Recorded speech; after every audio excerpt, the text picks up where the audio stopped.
السلام علیکم ورحمۃ اللہ وبرکاتہ۔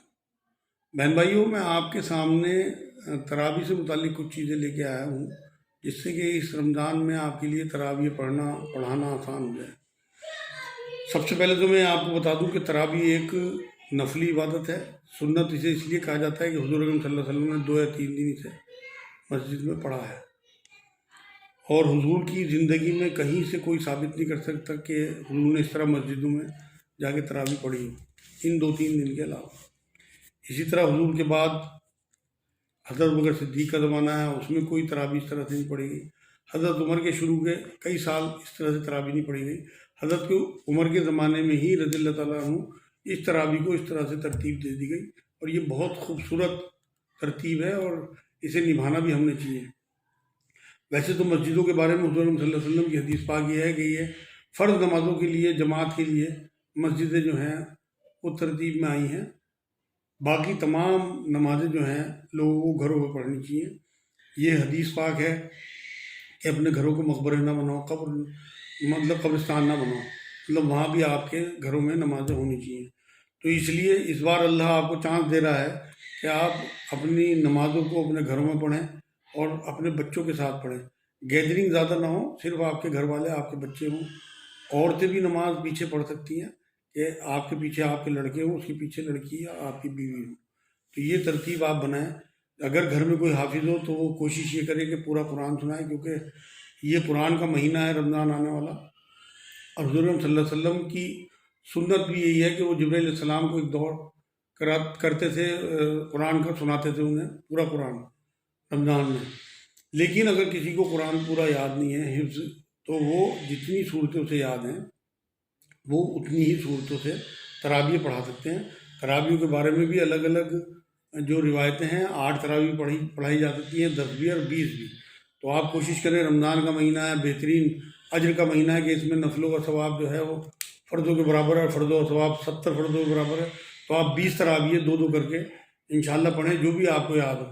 آپ کے گھر میں جسے سب سے زیادہ قرآن یاد ہو اور جو بہترین آواز میں قرآن پڑھتا ہو وہ امامت کرے، اور باقی جو ہے پیچھے کھڑے ہوں لوگ۔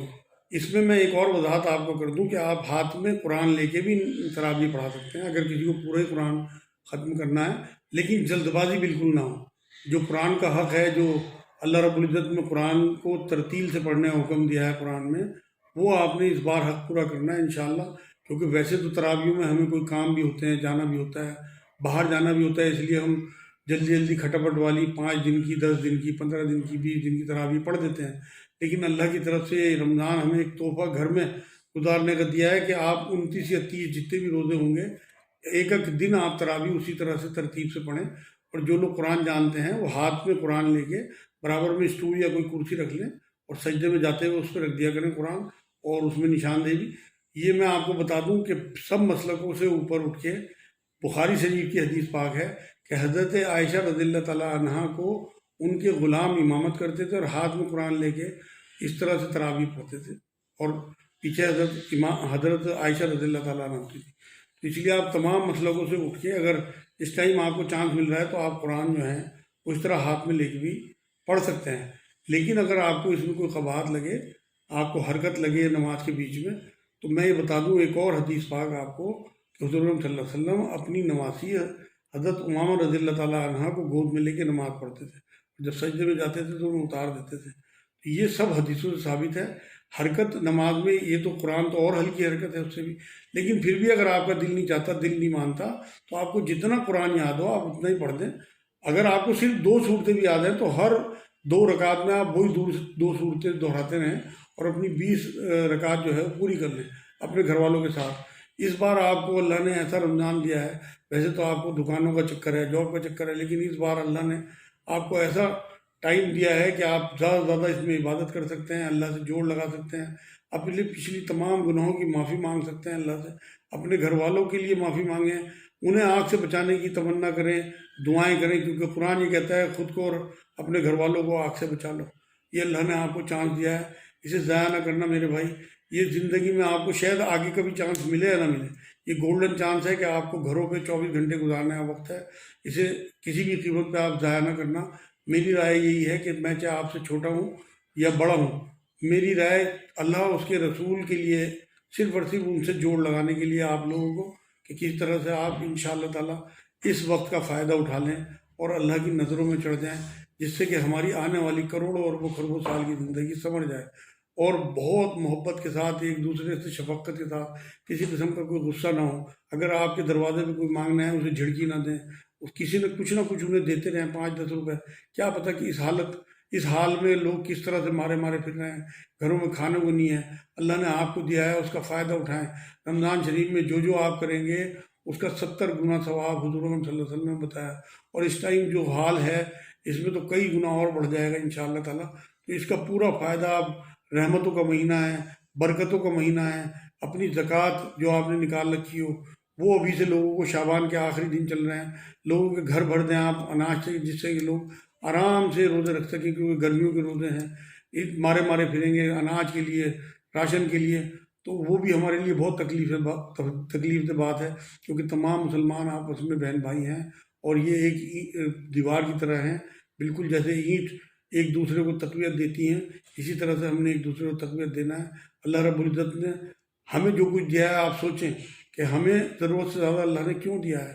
اگر آپ کے ذہن میں سوال آیا تو آپ کو جواب بھی اللہ دے گا کہ دوسروں کے لیے دیا ہے، ایسے وقت کے لیے دیا ہے، کمانے میں کوئی حرج نہیں ہے۔ اگر آپ اس وقت میں لوگوں کے کام آ جاتے ہیں تو اللہ کی طرف سے آپ کے لیے انشاءاللہ تعالیٰ آپ کی کمائی تحفہ بن جائے گی۔ جیسے حضرت عثمان غنی رضی اللہ تعالیٰ عنہ کو حضور صلی اللہ علیہ وسلم نے، جب انہوں نے اپنا تمام مال حضور کی بارگاہ میں لٹا دیا تو انہوں نے یہی کہا تھا کہ اب انشاءاللہ عثمان سے کوئی پوچھ گچھ نہیں ہوگی، اب یہ مطلب جنت میں جائیں گے انشاءاللہ تعالیٰ بنا حساب کتاب۔ تو آپ لوگوں کا مال آپ کو جنت کا وارث بنوا دے، اللہ کے قریب کر دے، اللہ کے رسول صلی اللہ علیہ وسلم کی شفاعت آپ پہ واجب ہو جائے۔ اللہ کرے سب کچھ یہ باتیں آپ کی سمجھ میں آ رہی ہوں۔ اپنے بچوں کو تمام خرافات سے، حرام کاموں سے روکیں، اور سکون کے ساتھ گھروں میں نمازیں پڑھیں، گھروں میں روزے رکھیں، جو ہمیں گورنمنٹ کی طرف سے انسٹرکشن مل رہی ہیں۔ آپ کو دکھ رہا ہے کتنی سختی ہے، اس وجہ سے رمضان شریف میں آپ کو تھانوں کے چکر نہ کاٹنے پڑیں، کچہریوں کے چکر نہ کاٹنے پڑیں۔ اس لیے اپنے بچوں پہ قابو رکھیں، انہیں پیار سے، چاہے تھوڑا سا ایموشنل ہو کے، تھوڑا سا جذباتی ہو کے انہیں سمجھائیں کہ رو کے تھوڑا سا کہ بچوں، یہ رمضان کا مہینہ ہے، برکتوں کا، رحمتوں کا مہینہ ہے، یہ زحمتوں کا مہینہ نہیں ہے۔ اس میں اللہ کے واسطے اپنے قدم گھروں میں روک لو۔ انشاءاللہ تعالیٰ یہ 30 دن انہوں نے نیکی اور تقوی کے ساتھ اور روزوں کے ساتھ اور تراویح کے ساتھ اور قرآن سے جوڑ کے ساتھ، قرآن کو سمجھنے میں، قرآن کو تلاوت میں گزار دیے، تو انشاءاللہ آپ دیکھیں گے 30 دن کے بعد ان کے اندر کریکٹر کی تبدیلی کیسی زبردست آتی ہے، وہ تقوی والے بنیں گے انشاءاللہ، اور آپ کے لیے وہ جنت کا باعث بنیں گے، صدقہ جاریہ بنیں گے انشاءاللہ تعالیٰ۔ وما علینا الا البلاغ۔ السلام علیکم ورحمۃ اللہ۔